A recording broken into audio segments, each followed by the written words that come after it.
Bismillahirrahmanirrahim. Alhamdulillah wassalatu wassalamu ala Rasulillah wa ala alihi wa sahbihi wa man walah, amma ba'du. Sahabat-sahabat, ikhwan akhwat muslimin muslimat yang dimuliakan Allah Subhanahu wa taala.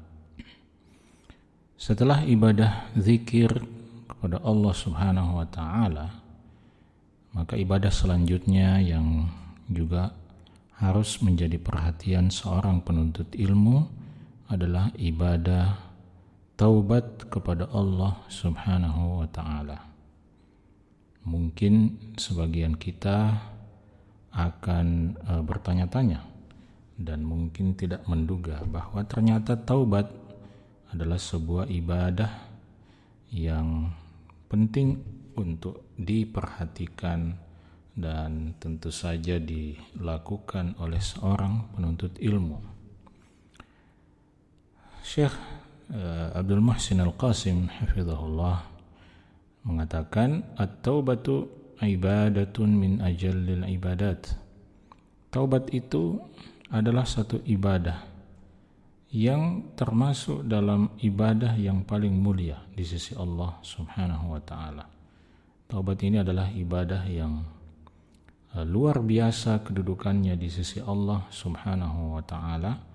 Bahkan mungkin tidak keliru kalau kita mengatakan bahwa substansi dari semua ibadah yang kita lakukan itu adalah taubat kepada Allah. Ketika kita berwudu misalnya, maka salah satu keutamaan wudu itu adalah menggugurkan dosa-dosa kita. Ketika kita sholat, salah satu keutamaan sholat itu adalah menggugurkan dosa-dosa kita. Ketika kita zakat, puasa, haji, dan melakukan ibadah-ibadah lainnya, salah satu tujuan utamanya adalah menggugurkan dosa-dosa kita. Karena itu tidak salah kalau kita mengatakan bahwa taubat menjadi substansi, menjadi intisari dari semua ibadah yang kita lakukan kepada Allah Subhanahu wa taala. Taubat adalah sebuah bentuk pembuktian kehinaan diri kita di hadapan Allah Subhanahu wa taala, juga menjadi satu bentuk pembuktian betapa besarnya kefakiran dan hajat kita kepada ampunan Allah Subhanahu wa taala. Karena itu di sini Syekh mengatakan, wala yakmulu 'abdun wala yahsulu lahu kamalu qurbin minallahi illa biha. Seorang hamba tidak akan menjadi seorang hamba yang sempurna. Kehambaan kita tidak akan sempurna. Kedekatan kita kepada Allah Subhanahu wa taala tidak akan sempurna kecuali dengan bertaubat kepada Allah Subhanahu wa taala. Sehingga harus kita luruskan persepsi kita yang mungkin selama ini menganggap bahwa taubat hanyalah untuk orang-orang yang notabene terlihat sebagai pelaku dosa atau pelaku maksiat. Sementara orang-orang yang sudah rajin sholat berjamaah, orang-orang yang selalu hadir di majelis ilmu, orang-orang yang berdakwah, orang-orang yang sudah menutup auratnya, mengenakan hijabnya, mengamalkan sunnah, orang-orang seperti itu seakan-akan tidak perlu melakukan taubat. Itu adalah satu pandangan, satu persepsi yang keliru. Karena kita butuh untuk bertaubat setiap waktu. Karena itu tadi beliau mengatakan bahwa kehambaan kita tidak akan sempurna, kedekatan kita kepada Allah Subhanahu wa taala tidak akan sempurna kecuali dengan bertaubat kepada Allah Subhanahu wa taala. Karena itu Ibnu Qayyim Al-Jauziyah rahimahullah mengatakan, aksarun nas la ya'rifuna qadra at-taubati wala haqiqataha. Ini yang tadi kita katakan, bahwa banyak manusia yang tidak mengetahui seberapa pentingnya bertaubat itu. Banyak manusia yang tidak mengetahui hakikat, substansi, intisari daripada taubat itu. Banyak orang mengira bahwa taubat itu hanya untuk mereka yang mungkin baru saja berzina, yang baru saja bermuamalah dengan riba, yang baru saja melakukan korupsi misalnya. Tidak. Taubat itu adalah kewajiban seumur hidup kita. Siapapun itu.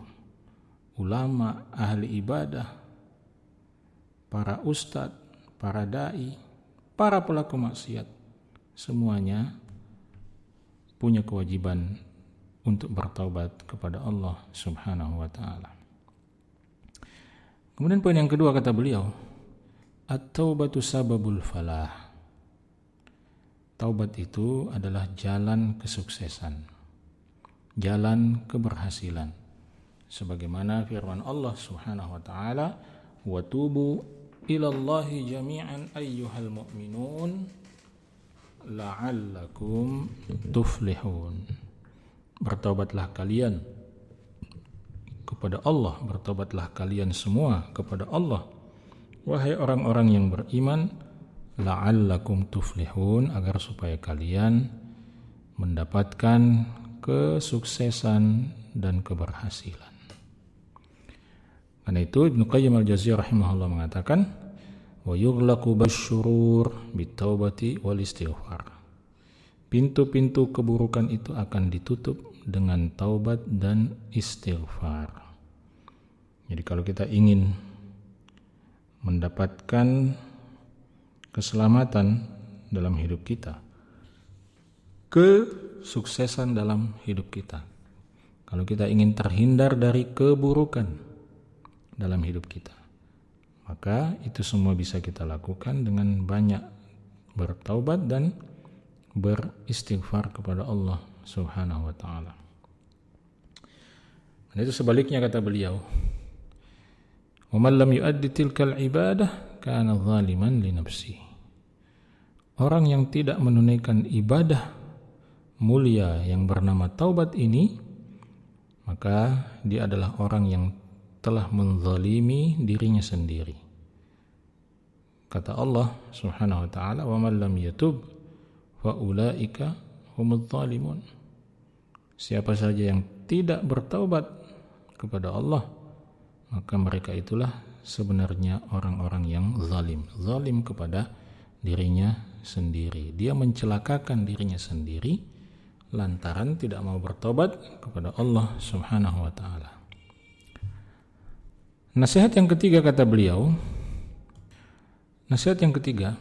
beliau adalah min karamihi subhanah anna hadhihi al-ibadah tuadda fi kulli makanin wa zaman.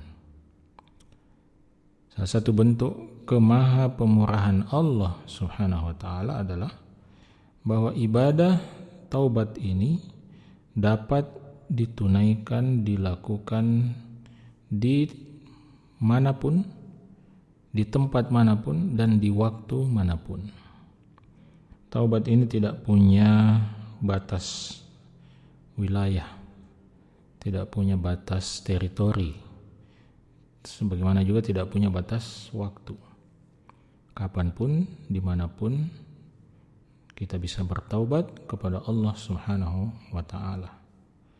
Di dalam hadis yang diriwayatkan oleh Imam Muslim, Nabi SAW menjelaskan bahwa sungguhnya Allah Subhanahu wa ta'ala itu membentangkan tangannya di waktu malam untuk menerima taubat orang-orang yang berdosa di waktu siang.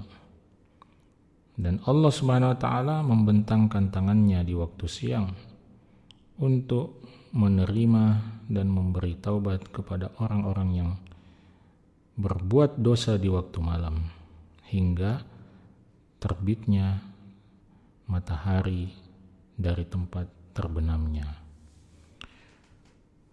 Hadis ini menunjukkan bahwa kapanpun kita bertaubat, baik itu siang maupun malam, maka pada saat itu juga Allah Subhanahu wa ta'ala memberikan kesempatan kepada kita untuk bertaubat.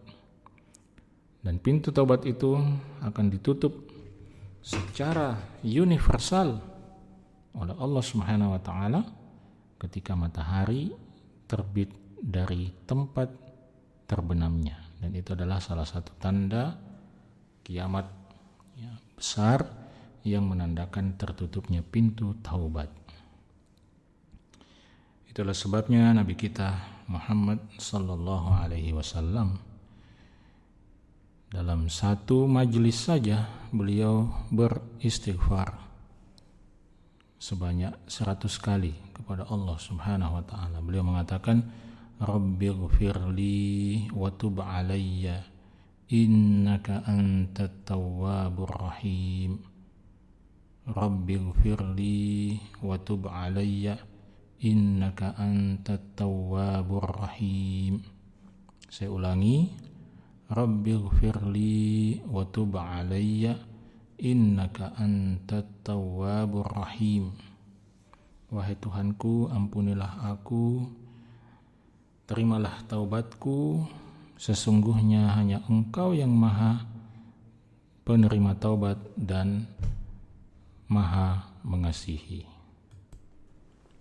Kemudian nasihat yang keempat, kata beliau, yafrahullah azza wa jalla bi taubatil abdi wa ruju'ihi ilaihi. Allah Subhanahu wa taala begitu bergembira atas taubat dan kembalinya sang hamba kepada Allah Subhanahu wa taala. Sebagaimana dalam hadis, lallahu ashaddu farhan bi taubati ahadikum min ahadikum bi dhallatihi idza wajadaha.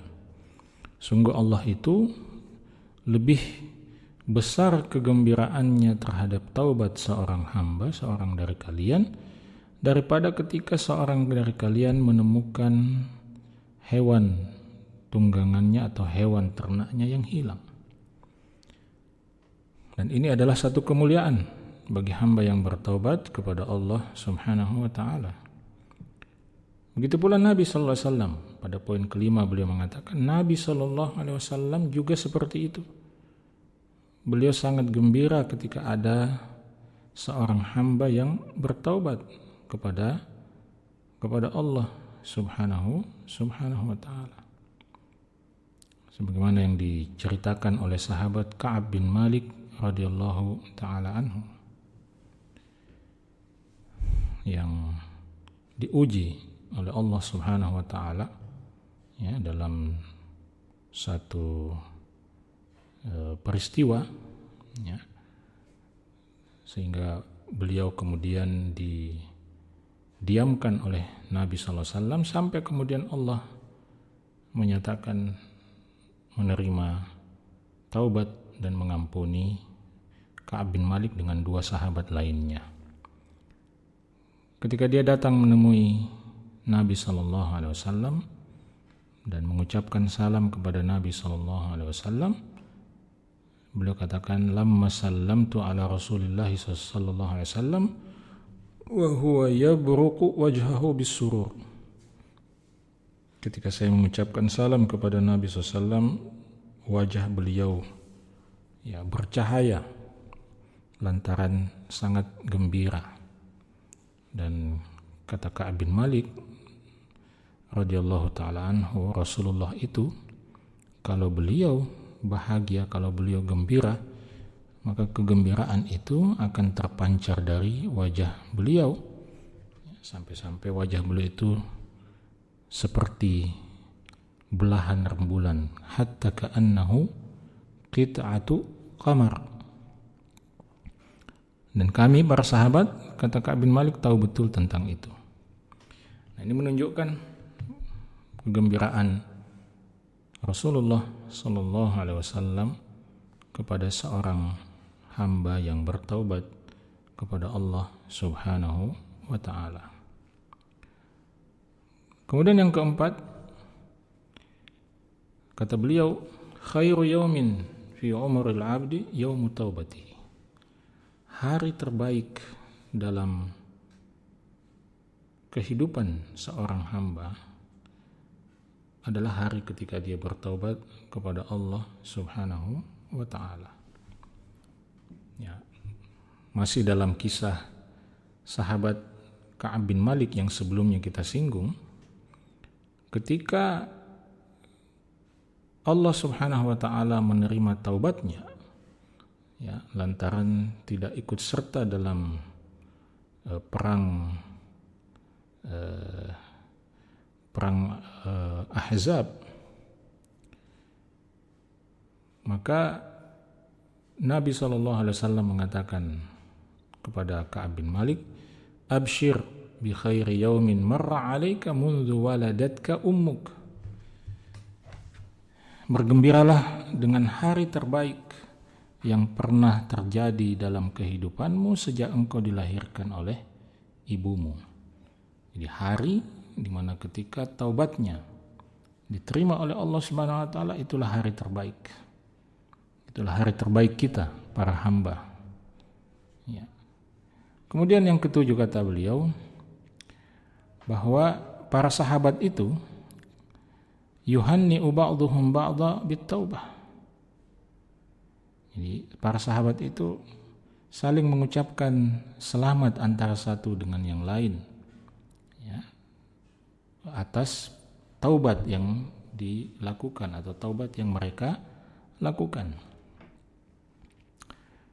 Masih, ya, dalam kisah Ka'ab bin Malik yang kita sebutkan sebelumnya, ketika taubat Ka'ab bin Malik itu diterima oleh Allah Subhanahu wa taala, maka kata Ka'ab bin Malik, setelah salat subuh itu, fayatalaqanin nas faujan yuhannuni bitaubah. Maka orang-orang, para sahabat itu setelah salat subuh, mereka datang menemui saya silih berganti untuk mengucapkan selamat atas diterimanya taubat kepada oleh Allah Subhanahu wa taala. Ya, kita bisa melihat bagaimana para sahabat Nabi SAW mengapresiasi taubat itu dengan begitu luar biasa, sampai-sampai mereka saling mengucapkan selamat antara satu dengan yang lainnya. Kemudian nasihat yang ke-8 kata beliau, bahwa seorang hamba yang bertaubat itu setelah dia meninggalkan maksiat, mungkin dia akan merasakan sedih, merasakan kekecewaan lantaran harus meninggalkan kemaksiatan yang menyenangkan itu, lantaran harus meninggalkan dosa yang menyenangkan itu. Tapi ada yang lebih membahagiakan dan menyenangkan dari itu, yaitu apa? Rasa bahagia, rasa gembira, kelapangan hati setelah bertaubat kepada Allah Subhanahu wa ta'ala. Maka kata beliau, kullama kana aqwa wa ashad kanatil farhatu aqwa wa ashad. Semakin besar, ya, taubat yang kita lakukan kepada Allah, semakin besar rasa sedih kita meninggalkan dosa, maka rasa bahagia dan gembira meninggalkan dosa itu akan lebih diperbesar lagi, lebih diperkuat lagi oleh Allah Subhanahu wa ta'ala dalam diri kita, sehingga akhirnya rasa bahagia, rasa gembira berhasil meninggalkan maksiat dan dosa itu lebih menguasai hati kita daripada rasa sedih meninggalkan dosa dan maksiat itu. Dan inilah sesungguhnya, ya, yang menjadi titik kritis seorang hamba yang bertaubat, sebagaimana yang dijelaskan oleh Ibnu Qayyim al-Jauziyah rahimahullah. Kadang-kadang kita tertipu dengan rasa sedih yang tidak seberapa itu, rasa sedih meninggalkan dosa. Sebagian orang tertipu dengan itu, sehingga tidak sedikit manusia yang kemudian kembali lagi melakukan dosa itu.